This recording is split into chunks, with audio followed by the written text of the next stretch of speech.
Hello everyone. Today for our live at lunchtime training, we are going to be talking about canine enrichment.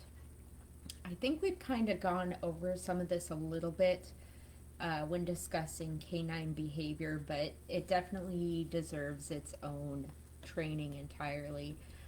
And I say that just because for dogs that are extremely social, very much attached to humans, they definitely require a little bit more attention and care than other types of animals, especially when they're in confinement. Cats are pretty independent.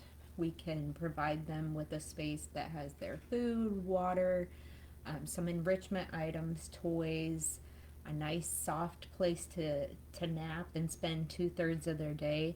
But the dogs definitely require a little bit more attention while they're in our facility under our care. So obviously, unlike a cat, they're not able to alleviate themselves in a litter box whenever they need to. So they definitely require getting out more. Plus, just basic care in general to keep them socialized and get some of that extra energy out of their system. So, to get us started, I'll just put out some fun dog facts. Dogs have a sense of smell that is actually 40 times or more better than humans. They experience dreams similar to humans. They sweat through their paws, not through their fur, so it comes through their paws. They're thought to have an intelligence of a 2 year old, which I think many of us, as we've interacted with the dogs within the shelter, we are very aware of that. They can be trained to detect cancer, low blood sugar, and a host of other medical conditions, which is pretty fascinating. They're the first animals to be domesticated by humans, and it happened during the Ice Age. And their nose, much like a cat's, has a distinctive pattern similar to a human's fingerprint. So some of these are kind of irrelevant to know when it comes to canine enrichment. We don't really need to know that they can be trained to detect certain medical conditions just because we don't have the capacity to train dogs in that way, nor do we really have a need to. But some of these other things, knowing that their sense of smell is their strongest sense and how strong it is, knowing that they have the intelligence of a 2 year old, these can kind of help us when we're planning our enrichment and ensuring that they're getting the proper care while they're with us. So, a little bit of canine body language. Again, this is more geared towards behavior than enrichment, but it does give us a general idea of when we're looking at them. Are they content? Are they happy?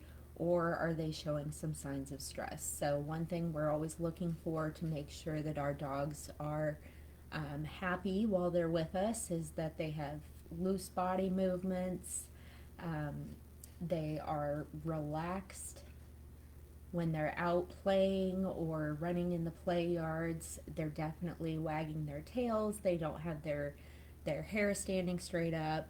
They're not growling or snarling or anything like that. So we want to see a lot of these relaxed and excited looks on our dogs, a lot of behaviors that are consistent with content or, just overall a general feeling of happiness while they're with us.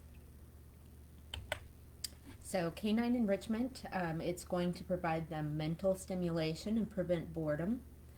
It's especially important for shelter pets who are living in a sterile environment for an unknown length of time.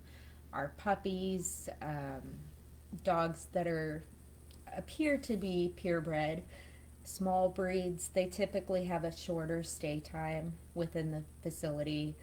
They're usually adopted fairly quickly.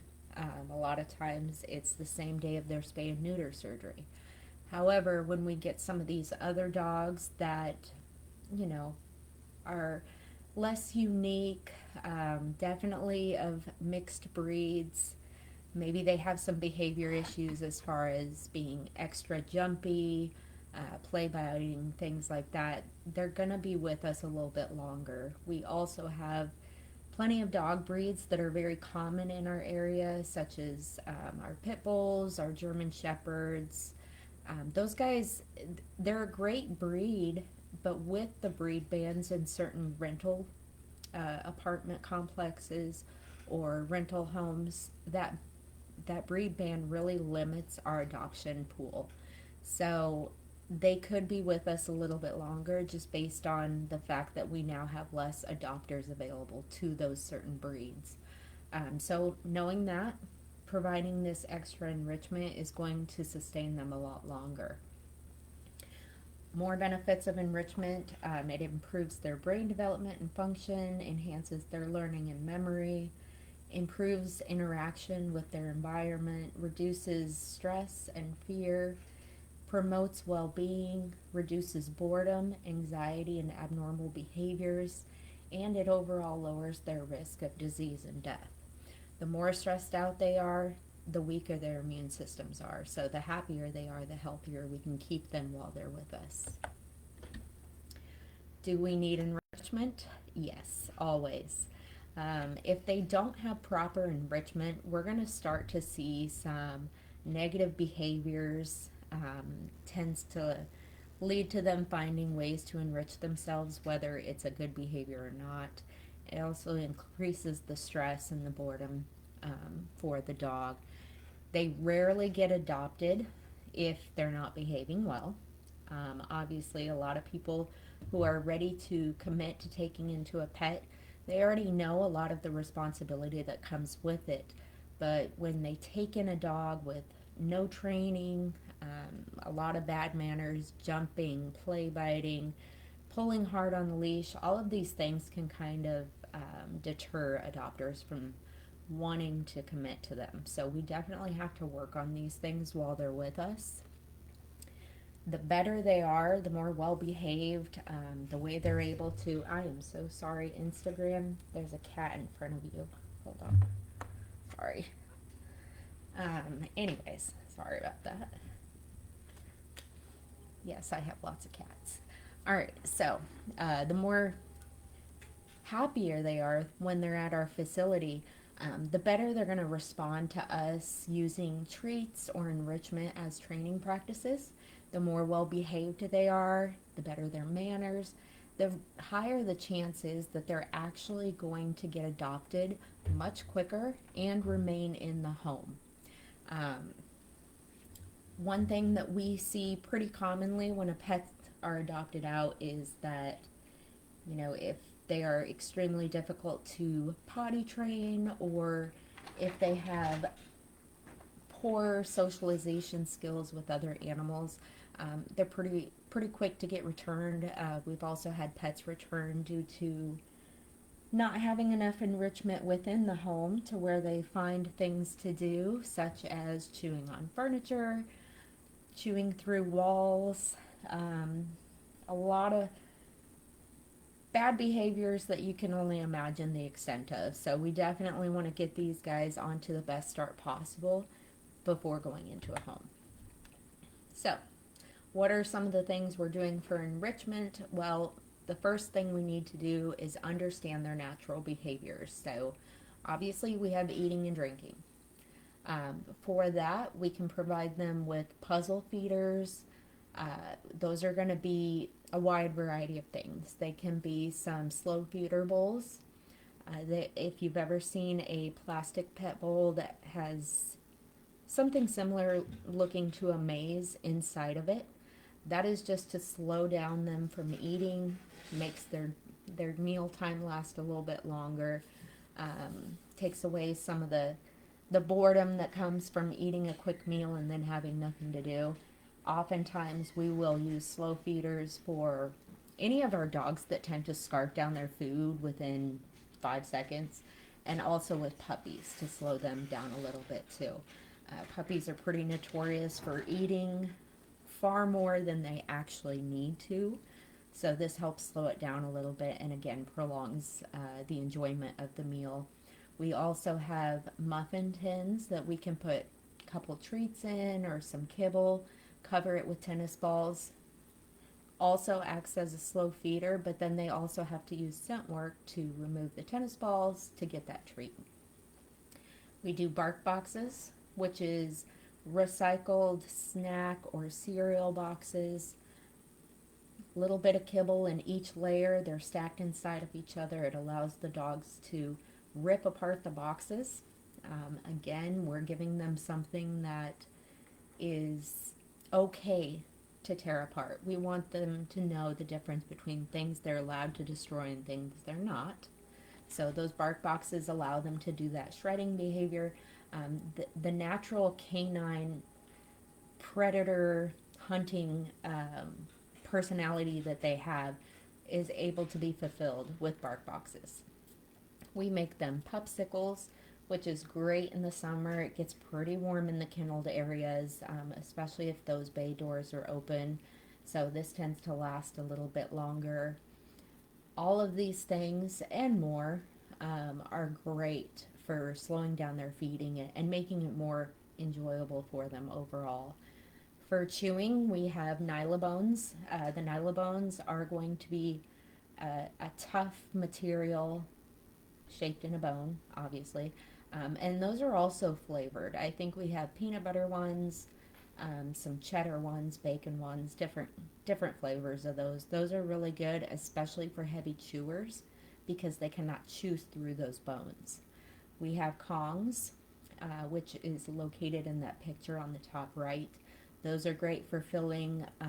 You can use peanut butter, canned pumpkin. You can put dog food in there. Some people, not us because of availability, but Greek yogurt is great.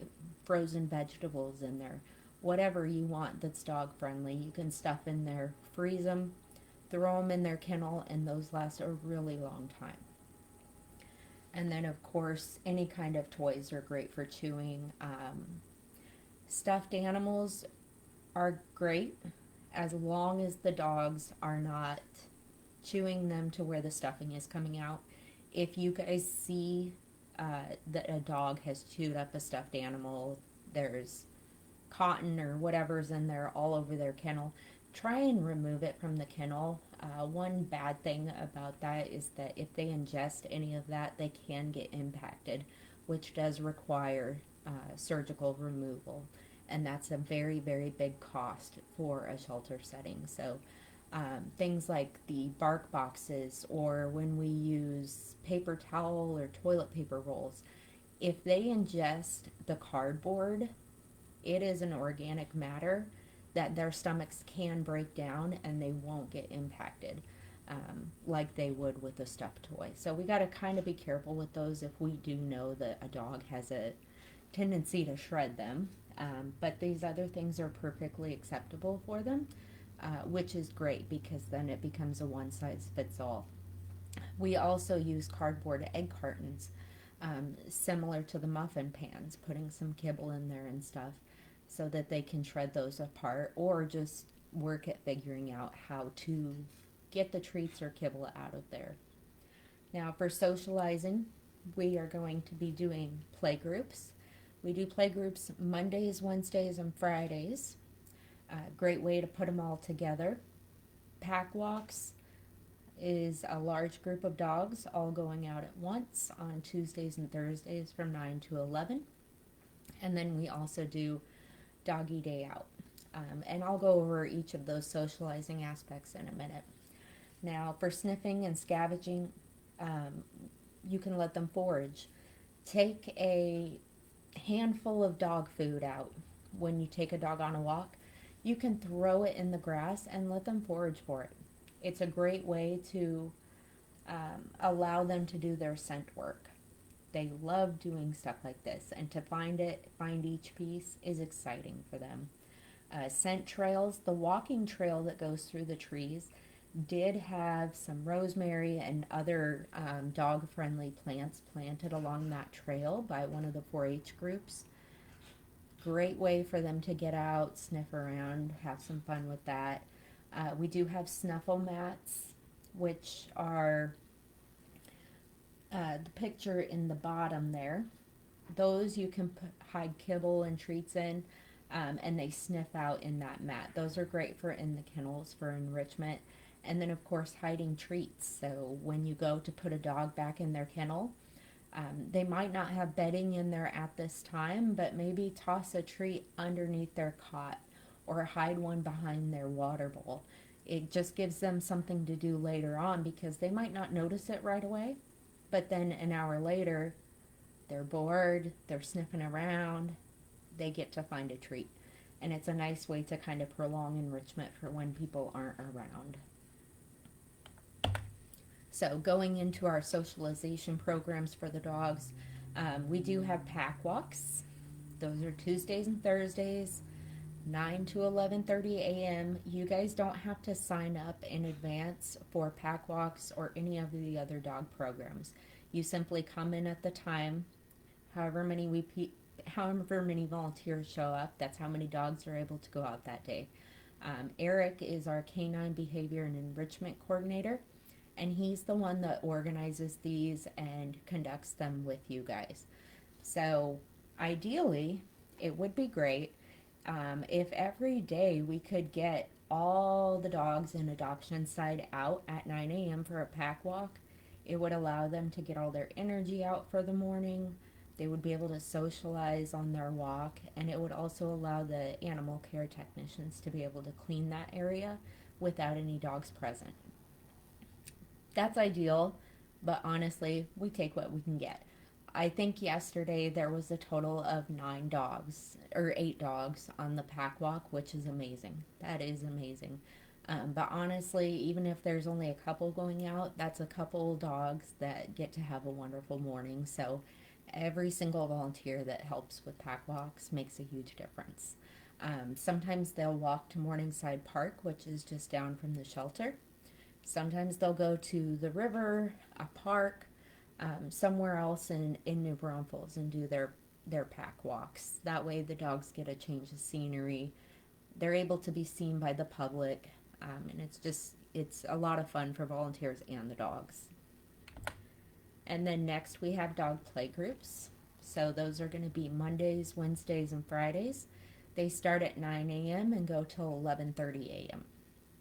Dog play groups are held in the play yards on the stray side of the shelter. So right when you drive through the gate, they're on the left side there.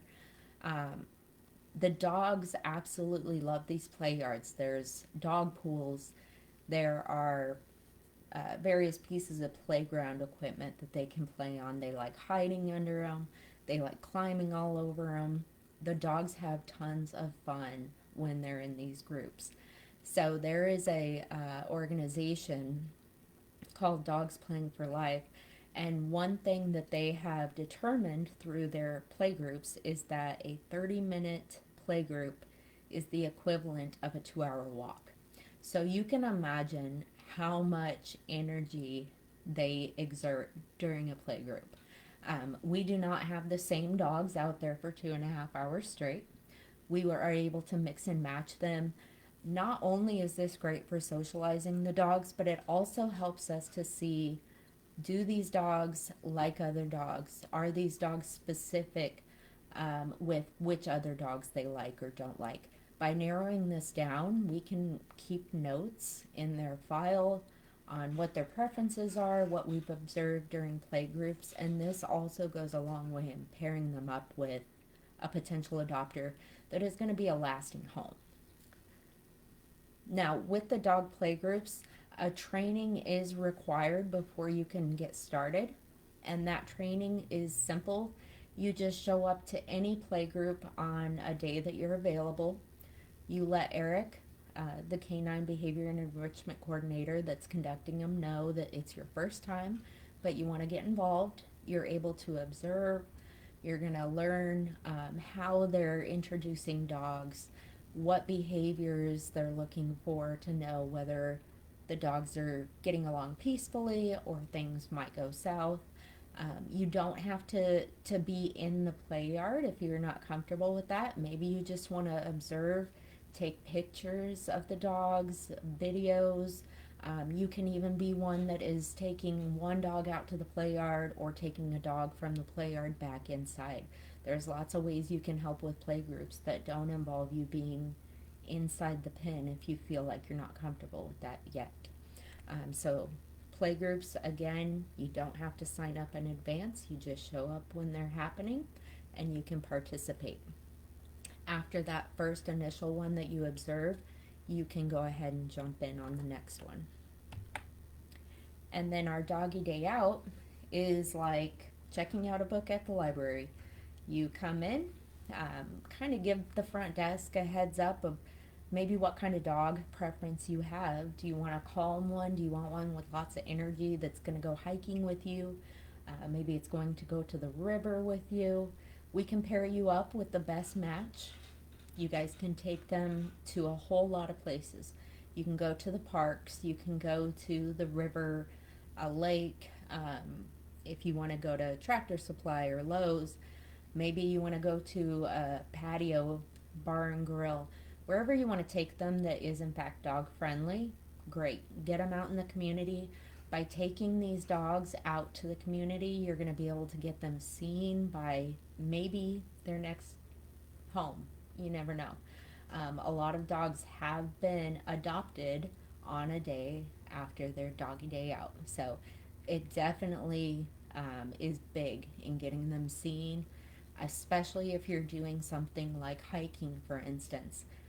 Other people that are out there hiking too, that enjoy hiking, might find that that's a perfect dog that they would want in their home to take hiking every time they do.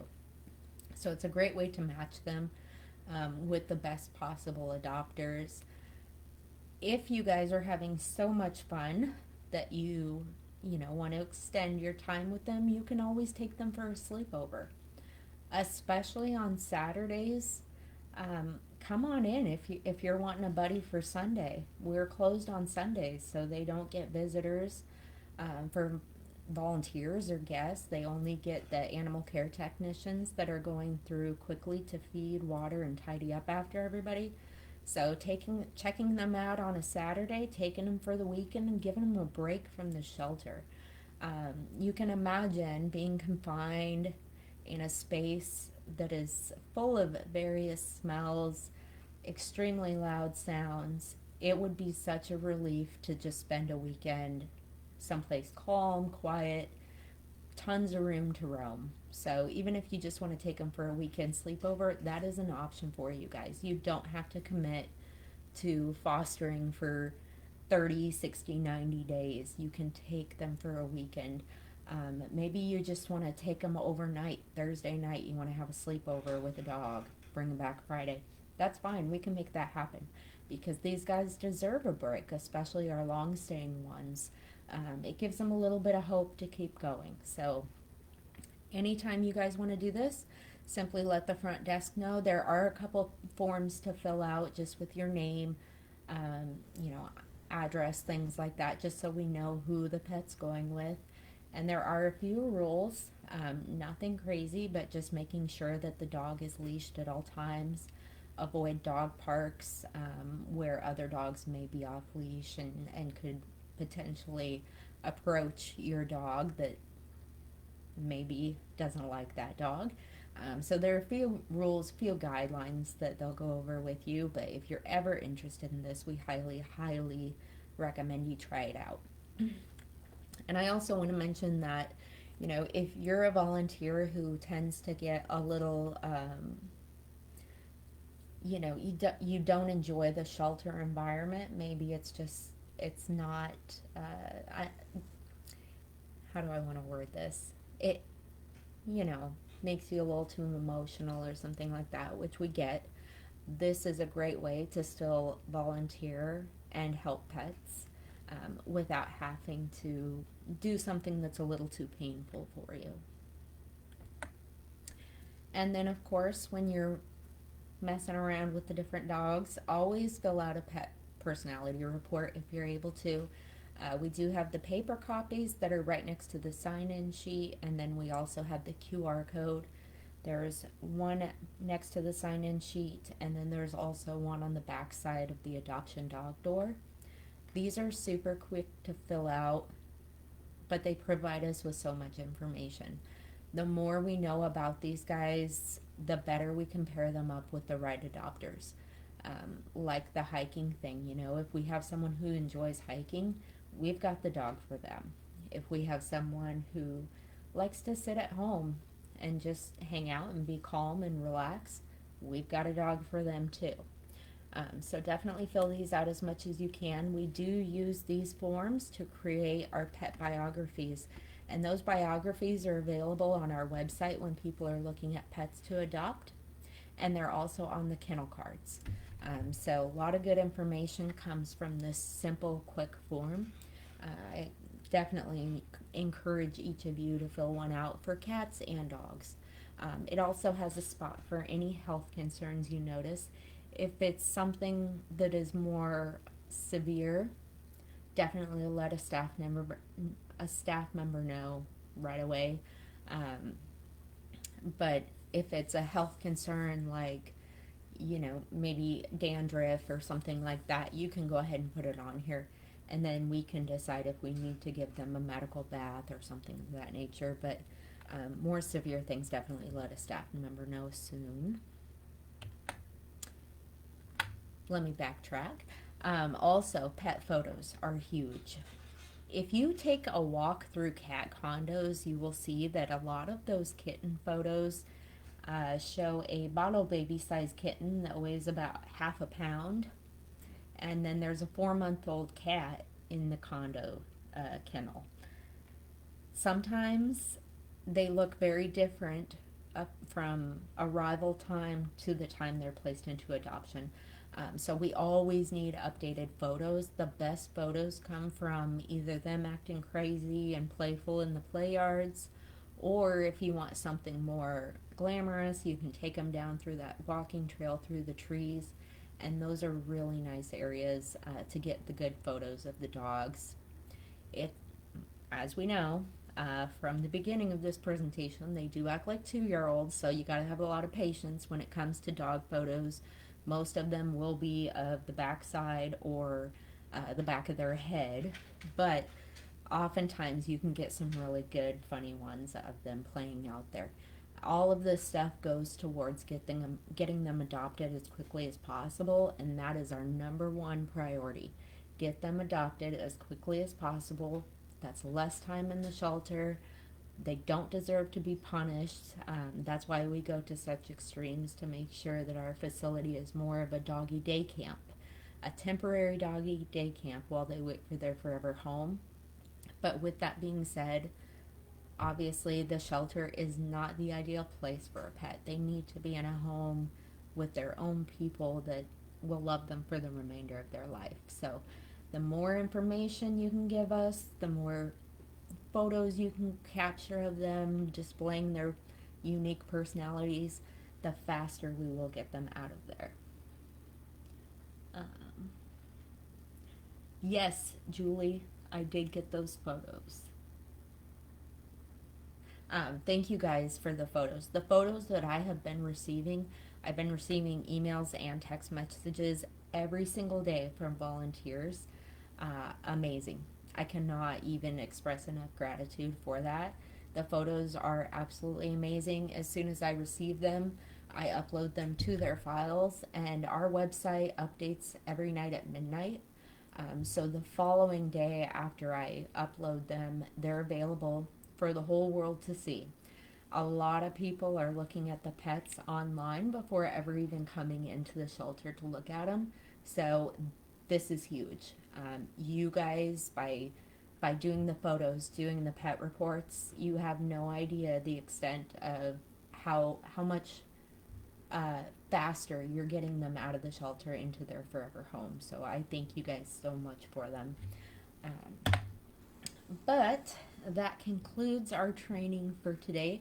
Pretty quick and easy. It's just about making everybody as happy and comfortable as they can be while they're in our facility. We take a lot of pride in how much care we put into every single pet, and we just want to keep it going. So thank you guys for coming on today. I will be uploading this to our YouTube volunteer resources page as well.